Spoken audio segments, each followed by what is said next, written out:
Hi అండి అందరికీ ఈరోజైతే స్పెషల్ మినీ వ్లాగ్ ఇది. ఈరోజు మా హస్బెండ్ బర్త్డే అందుకని చెప్పి మార్నింగే లేచి ఇంట్లో పని చేసుకుని గుడికైతే బయలుదేరాము. గుడిలో అదేంటో కానీ చాలా ప్రశాంతంగా ఉంటుంది కదా. ఎంతమంది జనం ఉన్నా కూడా ఆ ప్రశాంతత అనేది అలానే ఉంటుంది. పులిహోర అయితే ప్రసాదంగా పెట్టారు, చాలా బాగుంది టేస్ట్. దేవుడికి దండం పెట్టుకుని ఇంటికైతే వచ్చేసాను.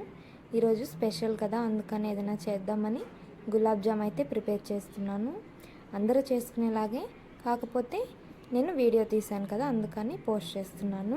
ఎంటీఆర్ గులాబ్ జాము మిక్స్లో వాటర్ వేసుకుని బాగా కలుపుకుని ఉండల్లా చేసి ఇలా ఆయిల్లో ఫ్రై చేసుకోవాలి.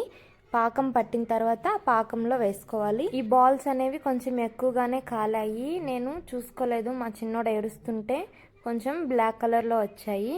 అయినా సరేలే అని చెప్పి ఆ షుగర్ సిరప్లో వేసేసాను. బాగా వచ్చాయి టేస్ట్ అయితే. నచ్చితే సబ్స్క్రైబ్.